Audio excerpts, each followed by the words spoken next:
golf on your way to practice today. The only person not practicing today is Tyron. So Austin Blythe will come back and do some stretch and individual work. See how he does. Thank you, Dennis.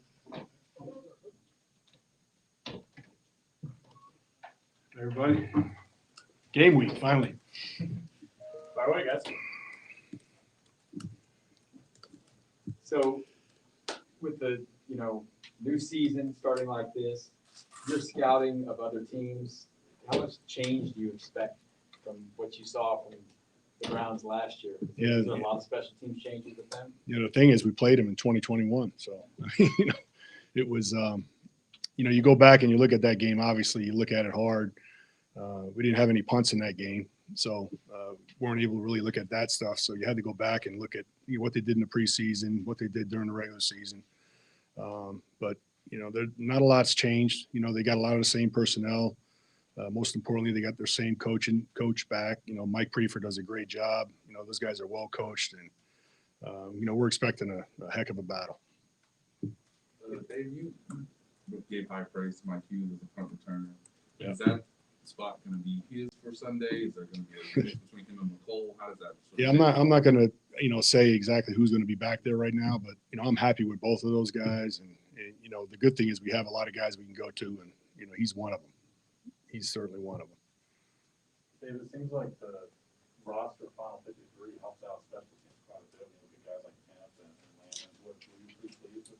Yeah, I'm very pleased. I mean, those guys every year, Veach and Andy, and they do a great job. Considering special teams and knowing how important it is, and making sure that we have enough guys on our end of it.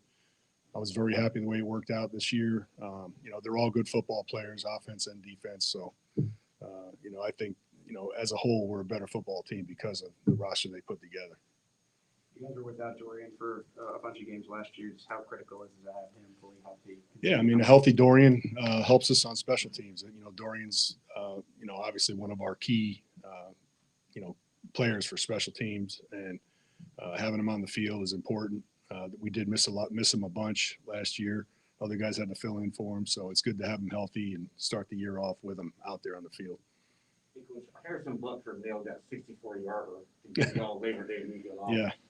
Coming into this year, is it realistic to say his range could be up to 70 yards? In the right conditions, yeah, he could. I mean, if in the pregame, if there was a strong wind behind us, I mean, he could certainly hit a 70-yarder.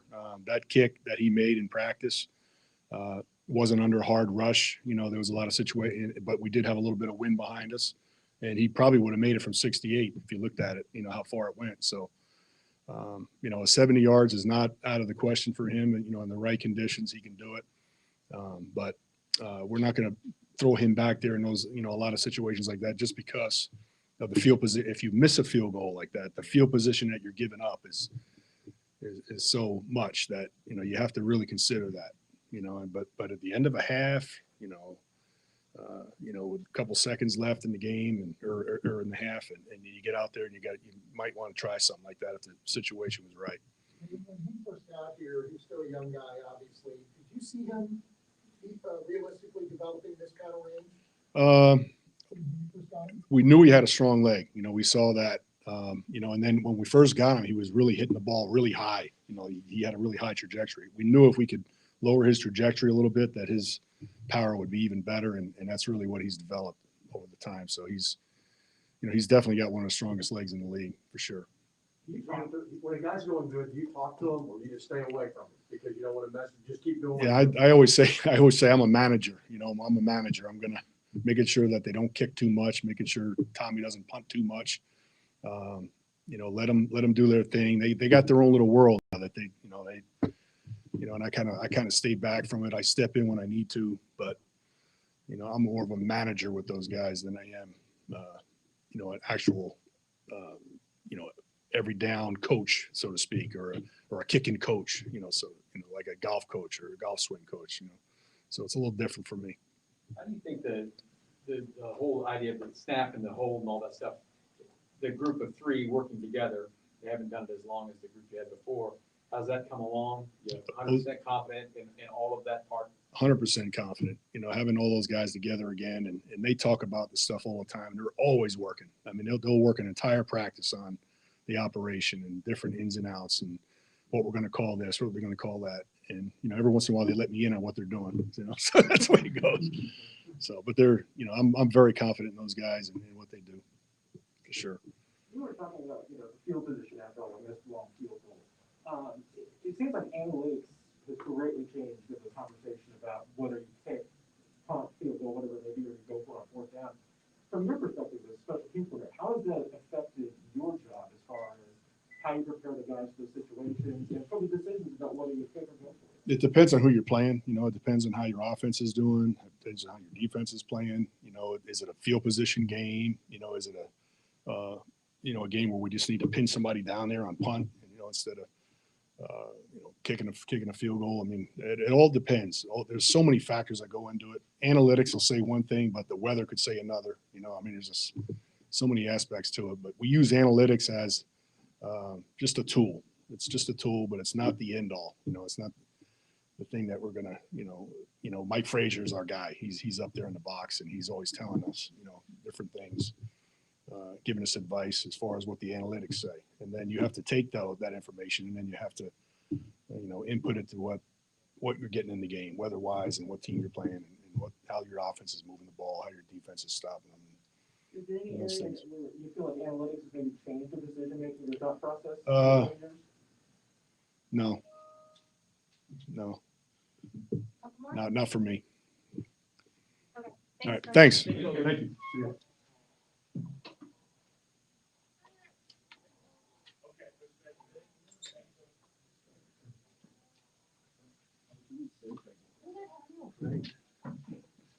Okay, the gang's all here, huh? We waiting on anybody? Okay, good. All right, we're at a Thursday game week. It seems like forever this game is taken to get here. Without that fourth game, it's a little bit different, but happy to be hitting Thursday. Look forward to go out there and practicing today with that. I'll open it up. Coach, I mean, seeing all the upgrades that Cleveland has made, you see the two running backs that they got, Odell Beckham returning to the lineup for Cleveland. What kind of challenges do you see them presenting with defense? Yeah, well, listen, they are what they are, and that's one of the top offenses in this league. At least that's how we see them. The O-line's intact. They didn't really have that in the playoff game last time we played them. Their left tackle got hurt, so that's one change. Number 13 changes a lot of things. I know that firsthand, going against them every day in practice. So that's a big challenge. And along with that, the tight ends, Landry, and those two running backs. So you're looking at an offense right out of the gates, first game, that's going to be a huge challenge for our guys. But we've been practicing on it for quite a while. Hopefully we're up for the task, and we'll see what happens. What's this going to look like, assuming Tyron doesn't play Sunday? We've not seen that other than that game at the end of the regular season last year when a bunch of guys were still. What's this going to look like for you guys defensively without him, assuming he doesn't play? Yeah, and it's up in the air right now, and that's a little bit challenging to game plan for. But we've got plan A and plan B.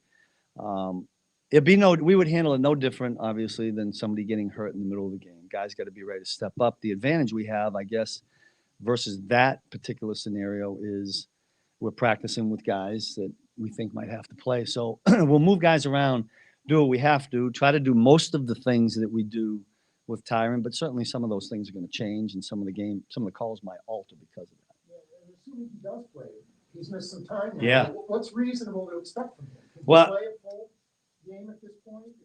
Assuming he does make it back? Yeah, look, that's always we don't know, right? But this dude we're talking about is a special guy, in my opinion. So we'll see. But I think we got to be fair to him. We always say this. Sometimes you got to protect the players from themselves. So we'll be careful there. Coach Reed and I have talked about it. I've talked about it with Rick. We'll see where we're at when the time comes. Your confidence level that you might even have him back tomorrow for practice? Are you guys there yet? Yeah, I don't know that yet. I mean, I know that was one of the scenarios, but we won't know that really until tomorrow. Won't know. Sorry. How have you communicated with Tyron? How has he been a part of meetings virtually? Yeah. Like Zoom I mean, thank God we're way ahead in this whole Zoom thing. Otherwise, we'd be trying to figure that out. But yeah, he's been, so the camera sits right in front of me as I address it, and he's right there. I get to talk to him a little bit in the meetings, but he hasn't missed a beat. Certainly he's chomping at the bit, as you can imagine. He just loves playing this game and he misses his guys. So we're just in a, we'll find out. So you talked about, Cleveland set up the offensive line.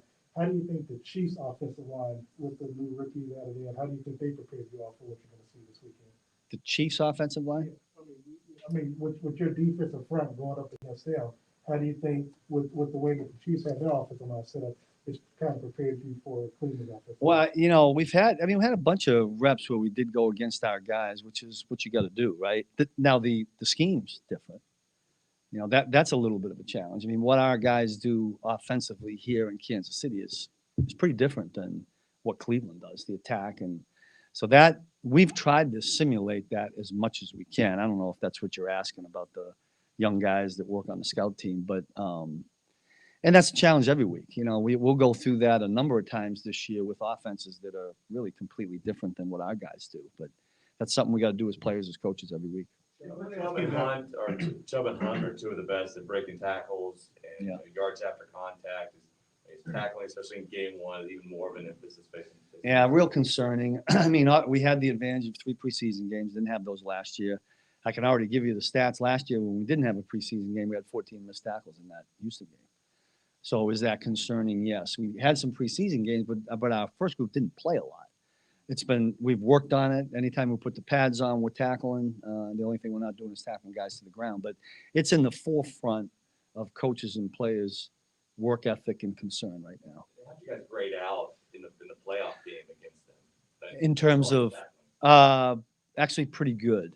Yeah. The other thing we were good at was yards after catch in that particular game. I pointed that out the other day. We need both of those to happen again in order for us to have a chance at slowing these guys down. You talk about your front seven versus an offensive line that wants to assault. They want to run the football. They want to control the game. Can you talk about that? Well, I mean, what we'll have to do is sometimes make it a front 8, sometimes make it a front 7. That's part of the game within the game. But, hopefully with where we got guys lined up and, some new people, hopefully that helps us. We won't know till we get in there. They have some things that they kind of stick to that you're probably going to see every game from them. But they got enough little wrinkles in there. We'll have to find out what those are against us. I just remember them running the football pretty effectively in that third quarter in the playoff game. So my guess is we'll see some of those plays. I want to ask you about your defensive ends. We've been talking about the move for Chris Jones for 4 months now. How eager are you to see that full body of work? And then what are reasonable expectations for Frank Clark considering he's been? Yeah, it's a good point about Frank. I mean, he got some reps yesterday. Hopefully we get him a few more. I mean, Frank's really like Tyron. We haven't practiced for a long time. You want to be careful getting him in the game. So we'll tread lightly with the number of plays. We're optimistic that we could get him for Sunday, but we won't know that until the end of the week. Hopefully no setbacks. Chris being at the end, the other thing we missed, Chris was out that 1 week prior to Minnesota. One good thing about the Minnesota game was very similar in style, that offense in Cleveland's. Unfortunately, Chris wasn't there for that one. But he's working at it. Look, we got to go out there and play. There's going to be some mistakes. There's going to be first game mistakes like we get all the time. He's at a new position. Hopefully we can make enough good plays to offset that. That'd be the challenge. You talk all season about getting better in the red zone. Yeah. You guys. And where are you guys at? How comfortable are you right now? Yeah. The only indicator we had was when Minnesota drove right down in the red zone in that first game, in the last game that we had. And we did get it done, 3, we stopped them in 3 and they kicked the field goal. I hope that's indicative of where we're headed, but we won't know until we get in the game. I mean, we've worked the crap out of it, is all I can tell you. We'll find out what happens on Sunday. Coach, you mentioned earlier about Beckham and your experience practicing against him, and he changes a lot of things. What are those things that you believe your cornerback group needs to be aware of? Yeah, listen, he is the ultimate game wrecker, in my opinion. He can wreck a game from an offensive standpoint. He can catch the ball for a 5-yard slant, and it can be 60. You can catch a hook and make a guy miss, and it can be 80. So that's a concern. Have our eyeballs on it. Corners, safeties, everybody's talking about it. And yet, listen, when I say that, they got some other weapons too. They're running the football. You can't commit too many guys to Odell Beckham. You can't tackle all those running backs. So we'll play that game within the game, but we're aware of how talented he is. Coach, at linebacker, Willie's out, obviously, for a while. and if people look at the depth chart and they get excited about whose name is on the top of the depth chart. A lot of folks around here are excited about your rookie, Nick Bolton. Yeah. How ready is he to be called on to play a lot of snaps at this point without having really much experience under his belt? Yeah, you won't know until you get in the real game. The only thing I can comment and say is this, is when he played in the 3 preseason games, it felt like to me that the game wasn't too big for him, if that's any indication. I hope that, I mean, I don't see why that would change in this game. We're confident in what he does mentally. Will he make rookie mistakes? Yeah, they all do, right? They're all going to make them. But he plays alongside Guy Hitch, who can help him out a lot, and Ben. So I think the combination of those three, hopefully, will get the job done. But we're anxious to see what Nick can do. One of the things with Chris Jones moving positions is obviously he's got to set the edge more. Yeah. This team in particular that runs a lot. Where is he in that? Now he's good there. I mean, the thing they may try to do is run it away from him. I don't know. I mean, I'm sure they have a plan, one way or the other. I mean, the one thing that did happen 2 years ago when we played Minnesota here in a real game, Chris happened to play an end in that game. So Kevin over there on offense, I think he's got a plan for what he's going to do. We'll just have to have a better plan somehow. Anyone else? Good. Thanks, guys. All right, thank you. Yeah.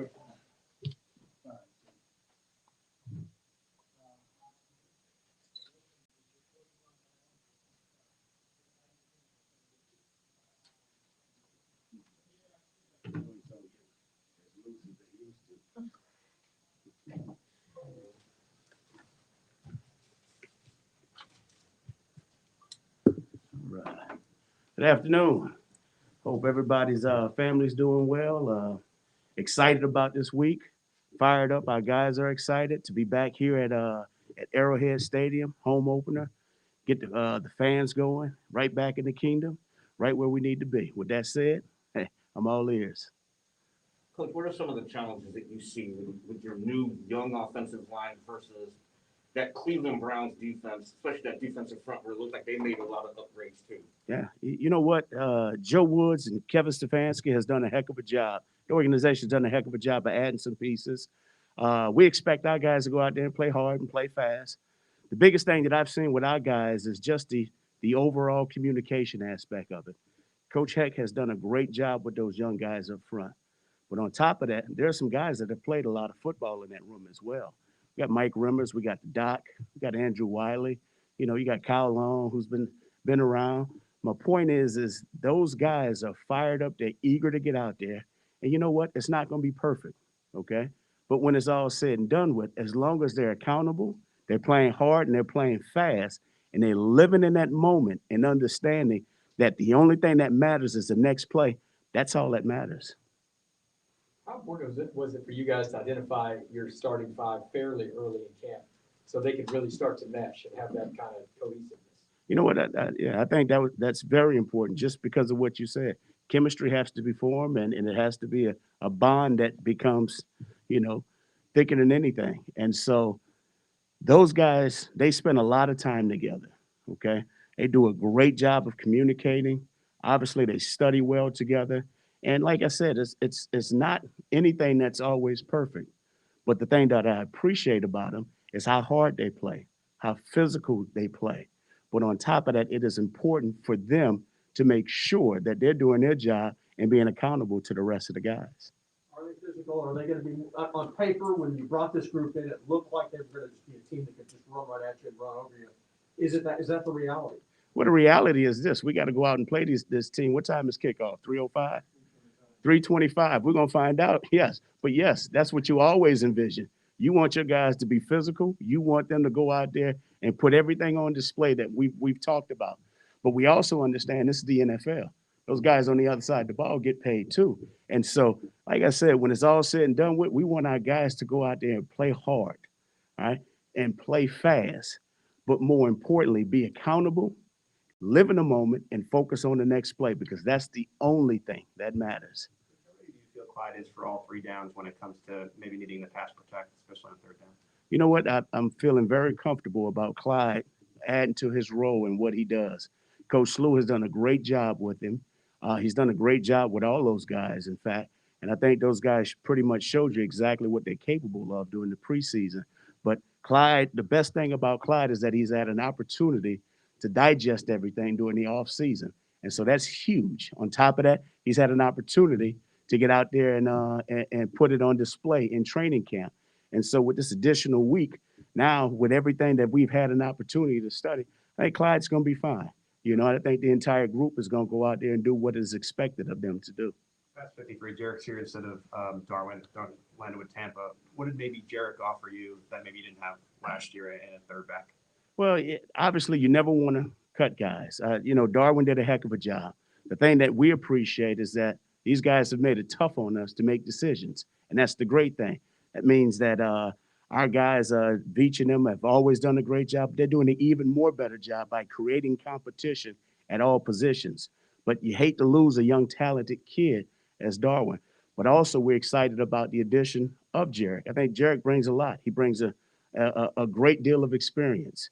He's done a great job of playing on special teams. On top of that, he can run the ball too, and he can catch out of the backfield.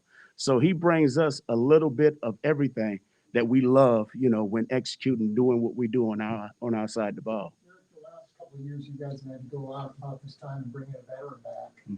How do you feel about the depth with those three guys? I'm knock on wood. I'm feeling pretty good. But these guys have been working their tails off, you know. But Clyde has done a heck of a job. Daryl, obviously, is the jack of all trades. He's done a heck of a job since he's been here. And Jarek has. And just like we just discussed about the O-line, those guys have a great chemistry. On top of that, you guys have met the coach in Greg Lewis. He's a little special, but he's an outstanding coach, and he does a heck of a job with them.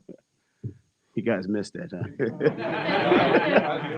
I didn't miss that. This is the opportunity to, I guess, explain what makes Greg special, but I'm not going to do that. You know, I figured such. But what excites you most about seeing McCole now going into year 3, similar to what you said about Clyde, everything that's gone on in the offseason for him?